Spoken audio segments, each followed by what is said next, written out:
Bienvenue à votre émission hebdomadaire 5 minutes de bonnes nouvelles. J'ai à cœur aujourd'hui de m'entretenir avec vous sur un sujet qui nous concerne tous et qui est d'actualité. Il s'agit de la mobilisation mondiale pour la vie. J'aimerais introduire cela par un passage des Écritures que nous trouvons dans Hébreux chapitre 9 verset 27 qui dit ceci: « Il est réservé aux hommes de mourir une seule fois, après quoi vient le jugement. » Le Covid-19 et bien d'autres situations de crise montrent au monde et révèlent une vérité indéniable, c'est que l'homme blanc, l'homme noir, l'homme rouge, et quelle que soit sa couleur, a terriblement peur de la mort. En rappel, le syllogisme de Socrate nous dit ceci: tous les hommes sont mortels, or Socrate est un homme, donc Socrate est mortel.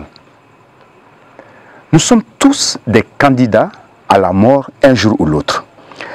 La mort et les efforts pour ne pas mourir ou faire reculer l'échéance à tout prix est ce que nous vivons dans notre monde contemporain. Je causais dernièrement avec une personne de 65 ans. Et alors que nous étions en train de parcourir le journal, elle m'a dit tout à coup: « Oh, cet homme, il est mort à 70 ans, ça fait jeune ça. » Et moi qui suis loin de 65 ans, je me suis dit: comment on peut dire que 70 ans c'est jeune? Mais chacun parle en fonction de l'échéance qu'il approche de plus en plus de la mort. Aujourd'hui, nous avons tous les efforts, beaucoup d'argent, des lois, des vaccins, des richesses scientifiques, même des pseudo-prophéties qui veulent sécuriser le monde pour nous empêcher de mourir. Bravo à tous ceux qui s'efforcent de reculer l'agenda de la mort. Je me suis posé une question en regardant toute cette agitation humaine autour de moi pour me poser la question suivante: pourquoi avons-nous tant peur de la mort? À la question, chacun peut se faire une réponse, mais voici ce que je crois. En réalité, nous ne sommes pas préparés à mourir. Nous ne sommes pas préparés à ce qui nous attend après la mort. C'est ça la réalité. Crois-moi ou ne me crois pas, il y a une vie meilleure en termes de qualité, en termes de quantité et d'intensité après cette vie éphémère terrestre. Et cela vaut la peine de te préparer plutôt que de chercher à te battre et te débattre pour reculer l'agenda. La mauvaise nouvelle que j'ai pour toi, avant la bonne, c'est qu'il n'y a pas de médicament contre la mort. Il y a quelque chose, autre chose après la mort, une vie et même une meilleure vie que celle que nous connaissons ici-bas. C'est ça la bonne nouvelle que j'aimerais te laisser. Toutes les religions dites révélées parlent de ces lieux qui existent après la mort. Et même l'animisme en parle. L'animisme en parle en ce sens que j'ai observé dans nos coutumes et nos traditions, dans ma culture, que lorsque quelqu'un meurt, on vient jeter des cauris et on dit ceci: prends ceci pour la route, pour la vie future. Ça veut dire que nous sommes conscients qu'il y a une vie future, une vie qui est après la mort. En réalité, la Bible nous en parle dans Ecclésiaste 3, verset 11.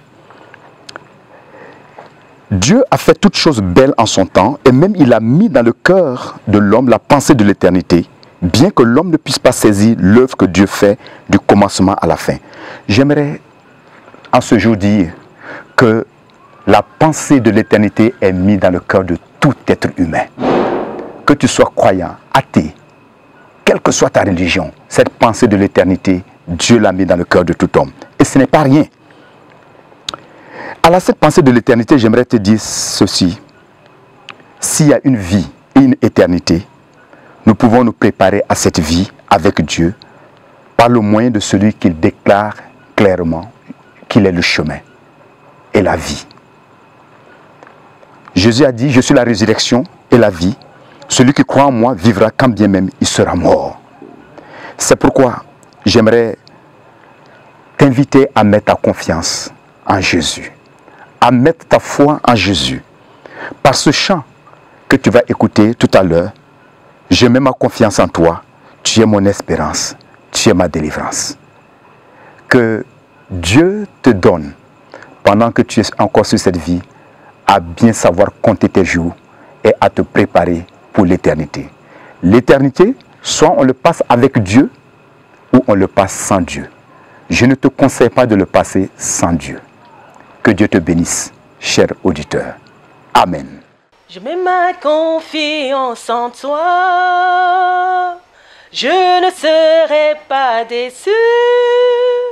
Tu es mon espérance.